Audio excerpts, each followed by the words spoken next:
say there is a balm in Gilead to heal the sin-sick soul and to make the wounded whole. Communion and the Lord's Supper, the Last Supper, I looked up the definition for communion. It says the sharing or exchange of intimate thoughts and feelings. The sharing and exchange of intimate thoughts and feelings, especially when the exchange is on a mental or spiritual level. Sharing of intimate thoughts and feelings on a mental and spiritual level. And that's the meaning of communion. And I suspect that you can commune with God anywhere, at any time, and that there are many opportunities that we are afforded that encourages us to commune with God and share in that exchange of intimate thoughts and feelings, how we feel and what's going on in our life. Another name for communion is the Lord's Supper, the Last Supper. And I want to read you a verse of scripture from 1 Corinthians. It says, "For I received from the Lord what I also handed on to you, that the Lord on the night that he was betrayed took a loaf of bread, and when he had given thanks, he broke it and said, 'This is my body that is broken for you. Do this in remembrance of me.' In the same way, he took a cup, and after supper, saying, 'This is a cup of the new covenant in my blood. Do this as often as you drink it in remembrance of me.'" I wonder if you ever thought about why it is that the Lord wanted us to remember that night. And I wonder if you've ever truly thought about the elements that are associated with communion, with the Lord's Supper, or with the Last Supper.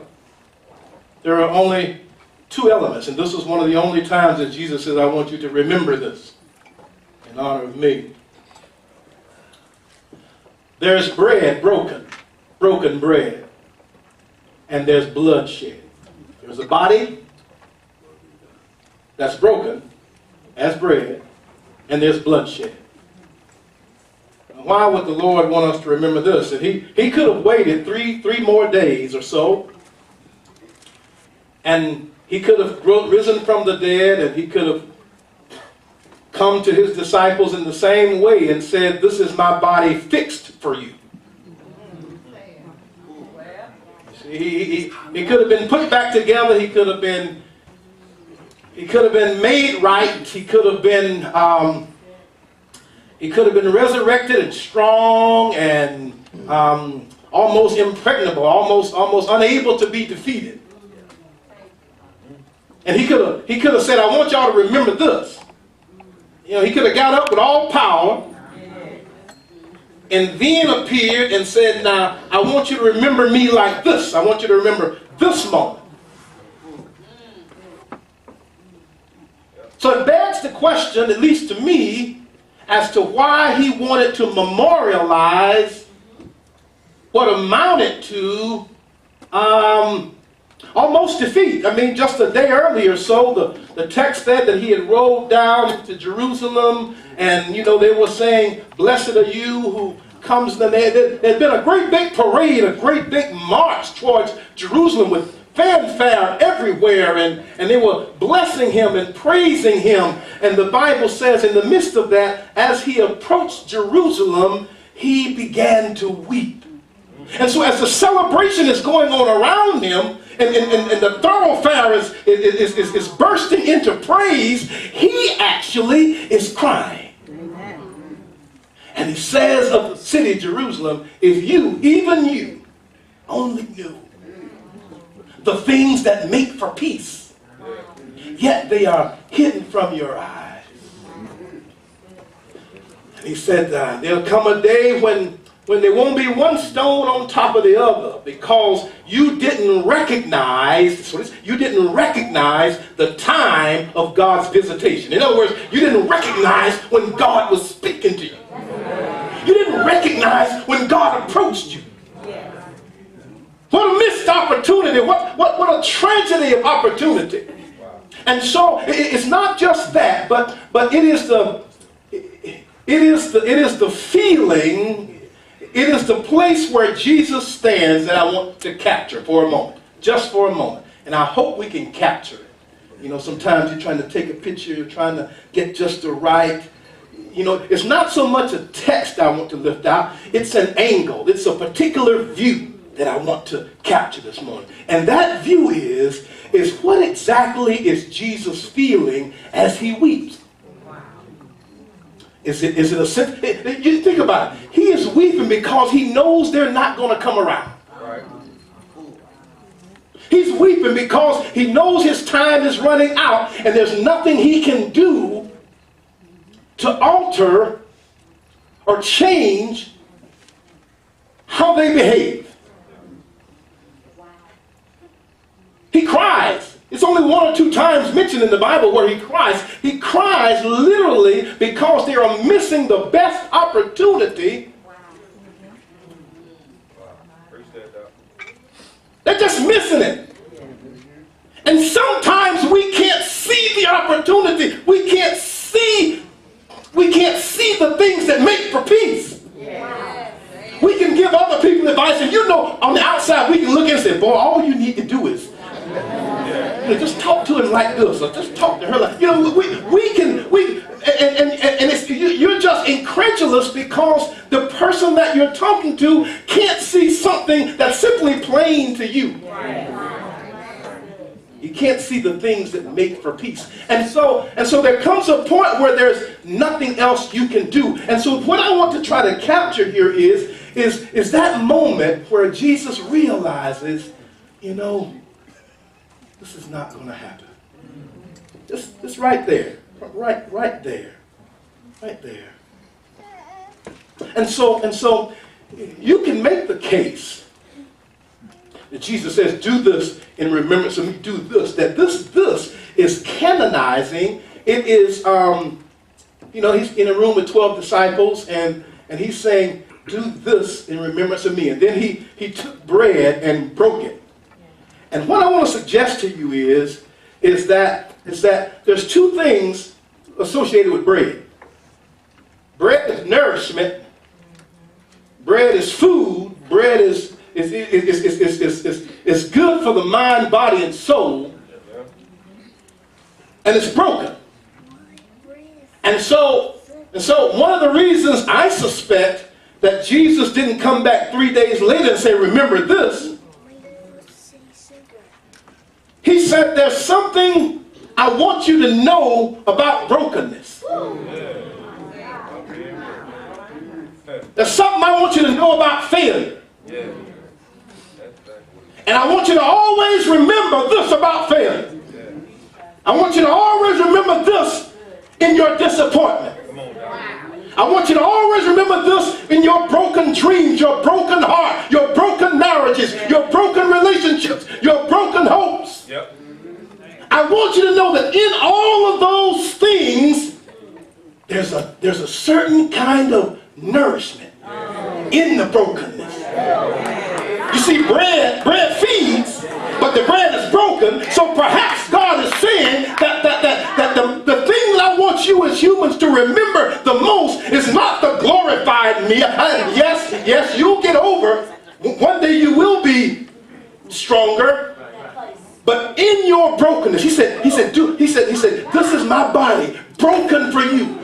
And he took bread and broke it. He took the nourishment and broke it and said, there is a kind of feeding. There is a kind of nourishment. There is a kind of secret food that God gives you when you're broken, when you're going through something, when you can't see you're going to make it, that somehow the secret, the mystery of God that we as believers have is even in our brokenness, even in our despair, somehow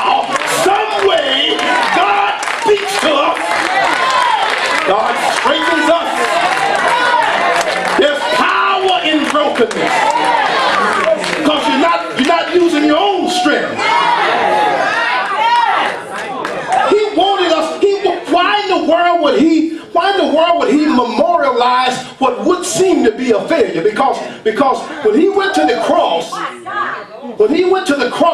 to all of his boys, that was failure, right?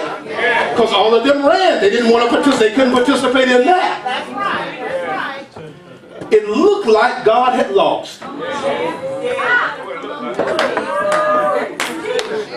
Looked like God had lost. And sometimes in your life, you are looking defeat. You are looking desperation. You are looking brokenness right in the face. And yet, he says, in a strange way, ultimately this period of brokenness will not only break you, but it will nourish you. You see, only the people that's been broken understand that. Only the people that's been hurt understand that. Only the people that had a heart broken understand that. Only the people who have lost it all understand.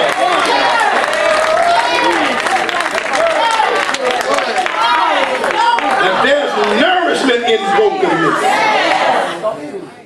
It's a secret. It's the mystery.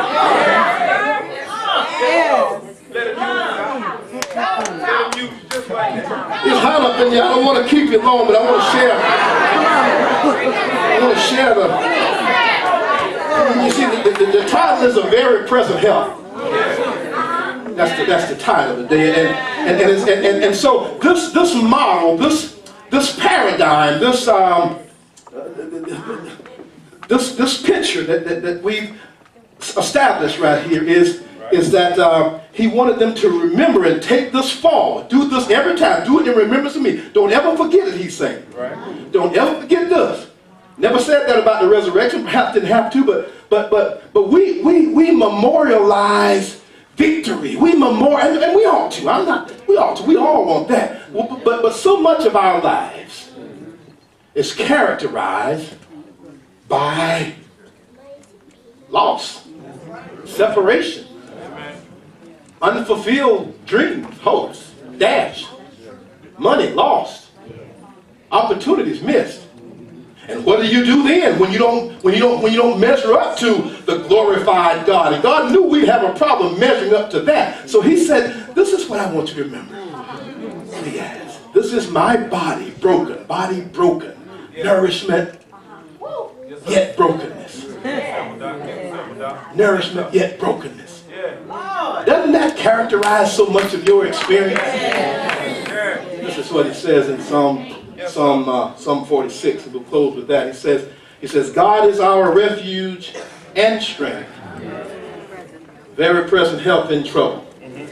God is our refuge and strength. God is our hiding place, our shelter from the rain and storm and danger. God is our refuge and strength. He ain't just one thing. He is our refuge. He's our hiding place. He's somewhere we can go to when we're scared. He's somewhere we can go through when we're lost. He's somewhere that can protect us from the storm and protect us from the rain. But it says he is our refuge and strength. So now we don't just run to God because we're scared. We don't just need the hiding place, just to get away from something. You see, because if God was just our refuge, he would hide you, but then when the storm had passed, you'd come back out and be the same person that you were before. It says he's our refuge and strength.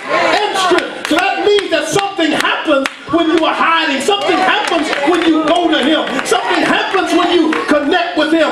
Something happens when you commune with him. He strengthens you.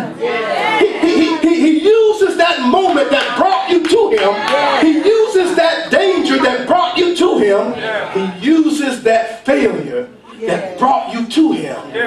And while you are with him, while you are getting yourself back together, while you are going through a communion process, that is, while you are exchanging intimate thoughts and feelings, while you're sharing with him what you're going through, a transformation happens. It says God is our refuge and strength. So that when I emerge from this situation, I'm not the same weak person that ran to him, but somehow in the midst of our communion, I'm done it. So God is our refuge and strength, very present help. Very present help. Exceeding force, exceeding help, very present help. It means that he's a proven help. He's proven help. God is our refuge and strength, a very present help in trouble. Therefore, we will not fear, though the earth should change, though the mountains should shake in the heart of the sea. Therefore, we would not fear, though the world should change. And though those things that have been established in our life, mountains have been here forever, established deep in the sea or deep in the land, they seem to be immovable. And he says, even if your whole world changes, not just the world, but sometimes our world is changed. Things happen from the outside, loss of persons that are intimate to us, and so it changes our world not to have that person in our world. Yes, sir. Yes, sir. Keep it simple. Everything changes. Yeah. Yeah. And I lost my brother last year that was close to me. All the rest of them were a lot older. We grew up together. You know, it's like a part of you gone.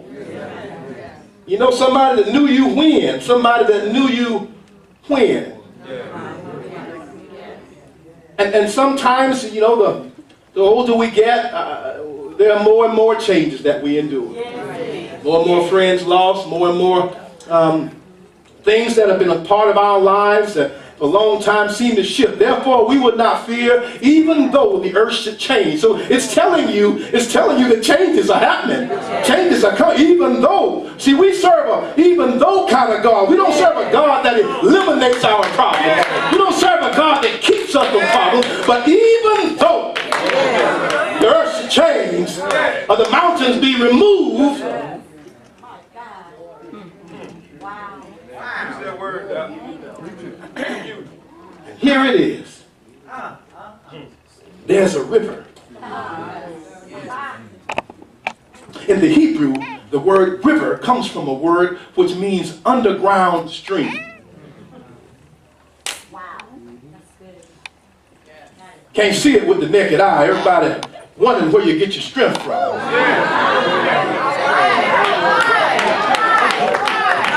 See, I think the first psalm says, plant like a tree planted by the water.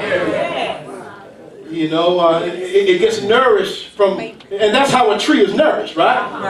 And so it says there is a river, and that's the moment here. This is the secret. It's telling you. It's feeling you the secret. Everything's changing, everything's shifting, everything falling apart, everything's teetering. That's the word, what it means, even though change is teetering and reeling and rocking. Things that used to count on, you can't count on no more. And it causes a disruption, a kind of instability in your life, instability in your spirit. He says, even though all of this is going on, your world is even chaotic. He says, there's a river whose streams make glad the city of God. You know, my joy don't come from. It makes me happy, but my joy comes from something deeper. My joy is subterranean. My joy comes from something below the ground. My joy comes from something that you can't see. There is a river, he says, whose streams, the Bible says, that word means canals or channels. There's a river that runs beneath, and it has channels whose streams make glad the city of God, the holy habitation of the Most High. God is in the midst of the city, and he'll help it right early. He'll help it in the morning. He'll help it at sunrise. What we're trying to say here is that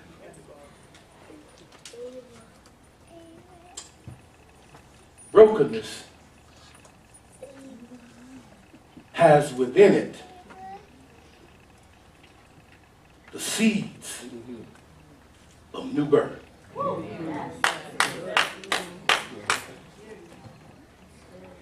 And there's a river that all of us, well, I shouldn't say all of us, there's a river certain of us know about. And you know that when you're dry and desperate and barren and scared and afraid, I got to get to the river. I got to drink. I got to drink from the fountain. I got to drink from his river. I got to get refreshed.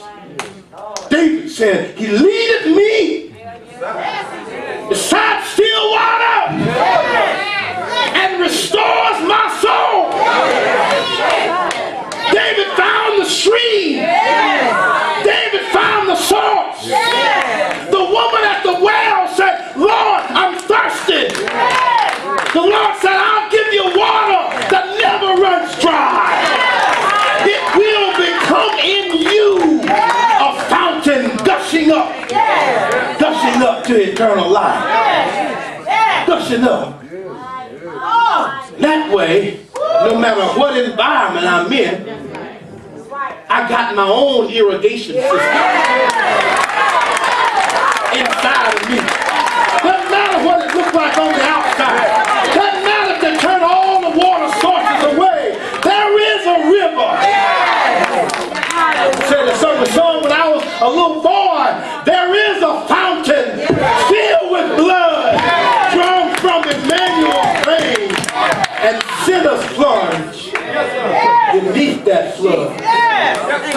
Lose all your guilty stain. Lose all guilty stain. He's a very present help. He's got a secret way of doing it. And you have to know that this moment of brokenness carries within it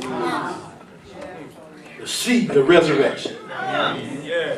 Went on through the process. They dragged him through the city streets, beat him, and put on his head a crown of thorns. What a paradox. A crown but thorns. And marched him through the streets. And took him to a place called Golgotha, a place of the skull. And they took him and they tied his arms and they drove nails in his wrists, nails in his feet. And they hung him up high.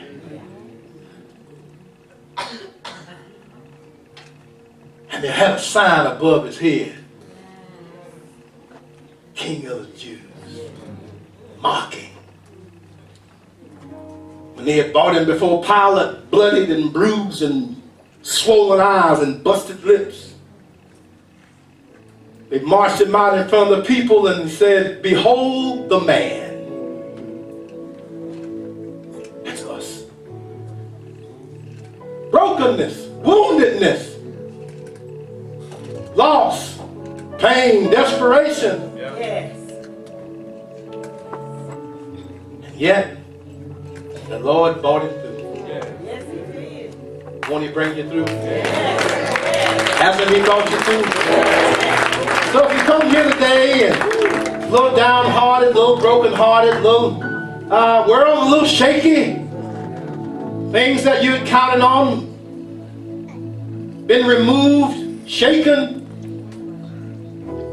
come. There's a river. There's a river whose channels and streams make us glad, make glad the city of God. It lets you know that you can't put all your hope in that. You can't put all your hope in man. But he is the source of your strength. A few days hence, Jesus got up again with new power in his hands. But he never forgot that time, that period. And neither will you. So if you're there, I want to invite you, come pray it through, come acknowledge that that's where you are. I wouldn't worry about what nobody say about it. We all been there. All of our world's been shaken from time to time, I tell you that.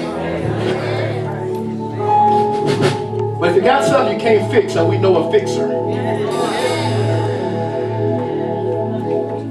I want to invite you forward. We have a few of our folks here today. If you're here today and want to rededicate your life to the Lord, you want to find that stream, He's a very present help in time of trouble. He won't let you down. And our team, as they sing, we want to invite you to come down forward. If you're here today without a church home, we'll join our church ministry. We'd be glad to have you as well.